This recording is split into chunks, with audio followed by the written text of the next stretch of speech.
Bonjour, je suis Geoffrey Gouverneur du blog Vivre et Heureux. Pour ceux qui ne me connaîtraient pas, et il se peut que vous soyez nombreux, c'est le blog que j'ai décidé de créer à mon retour de voyage. Pendant un an, je me suis senti libre et heureux comme jamais. Alors je me suis demandé comment continuer. Et c'est là que j'ai découvert que le bonheur et la liberté pouvaient être un choix, que l'on pouvait en créer les conditions et qu'on ne nous l'apprenait pas. Et donc, voici ma première vidéo. Alors, merci pour votre indulgence. Et je vais commencer par une question un peu absurde au premier abord. Est-ce difficile de ne pas faire d'efforts? Alors, je préfère casser le suspense tout de suite. La réponse est oui.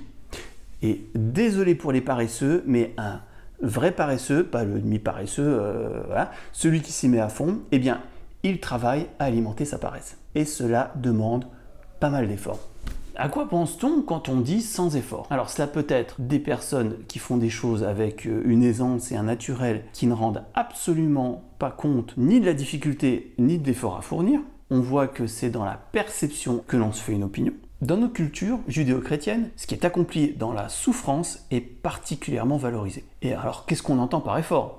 L'effort, c'est l'activité d'un être conscient qui emploie ses forces pour vaincre une résistance, ou alors c'est la concentration des forces physiques ou morales afin d'accéder à un but. Ainsi, on apprécie l'effort perçu, l'effort dont on se représente la difficulté. La différence entre un musicien et un grand musicien, c'est pas la virtuosité, c'est pas la capacité à faire des gammes ou d'enchaîner les notes, mais c'est la capacité à faire vivre l'œuvre, à transmettre des émotions, à donner du relief aux sonorités, à mettre en résonance le public, à faire justement oublier la technique. Cette technique qui nous semble précisément être la plus grande difficulté à atteindre. Mais nous avons tous en tête des personnes talentueuses, que ce soit dans un domaine sportif, artistique, intellectuel. Et à titre personnel, moi, il y a des choses que là en ce moment j'aimerais faire, c'est couper des légumes extrêmement rapidement parce que je fais beaucoup la cuisine. Et donc quand je vois un chef qui fait ta ta ta ta ta ta ta, et ben ça me rend dingue. Un surfeur qui s'enfonce dans une énorme vague, dans un espèce de tunnel qui ressort de l'autre côté. Il fait ça comme si c'était naturel. On peut penser aussi à la langue maternelle. On parle sans effort. Mais essayons de parler dans une langue étrangère. Ah, c'est pas tout à fait la même chose. Et puis en plus, plus on vieillit, plus la langue est difficile à apprendre. Mais plus on la pratique, plus c'est facile. Et en plus, plus on maîtrise de langues différentes, plus il est facile d'en apprendre une nouvelle. Bon, je rentrerai pas dans les détails neurobiologiques ou psychocognitifs, mais cela s'explique.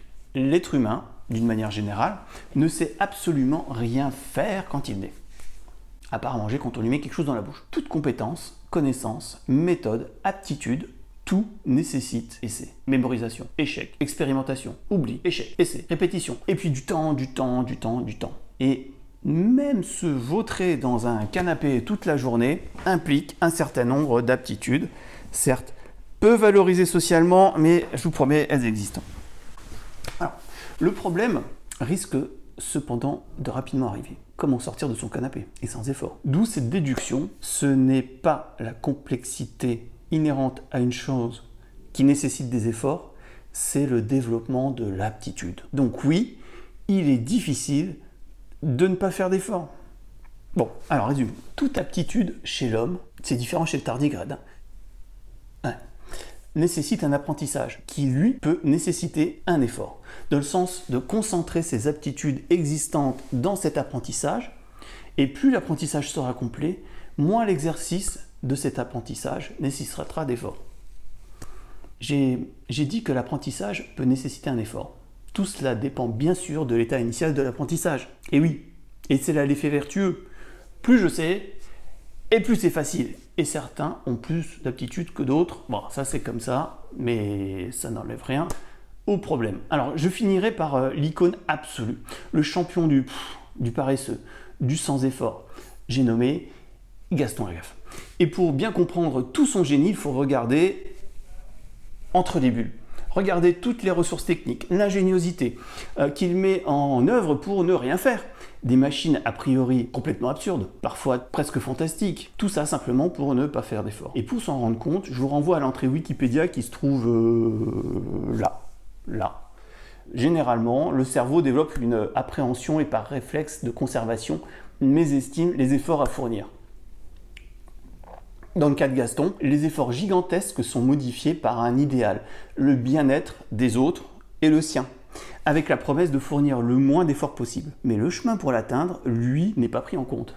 Et l'effort qu'il redoute, il le pratique pour l'éviter. Et ainsi, mine de rien, il change le statut de l'effort. Il ne l'associe plus à la souffrance, il la transfigure, cette souffrance, par le développement d'une nouvelle compétence, une aptitude, un objet qui lui associe à un plaisir, à un confort, à un bien-être, à faire le moins de choses possible. En conclusion, faire quelque chose sans effort demande une compétence, une aptitude. Et pour acquérir une aptitude ou une compétence, il faut vaincre des résistances à la contre-courant, concentrer ses efforts physiques et mentaux, entraîner sa mémoire procédurale. La difficulté dépend juste de ce que l'on pense d'elle. Et oui, et j'aurai l'occasion d'y revenir, le monde n'est rien de plus que ce que l'on pense qu'il est. Et donc, pour ne pas faire d'efforts, il faut trouver des solutions pour faire passer la pilule. Alors, comment on fait passer la pilule? Alors, voilà, j'ai trouvé quelques petits trucs, hein. Alors c'est pas des trucs extraordinaires, mais enfin il faut juste les avoir en tête et puis essayer.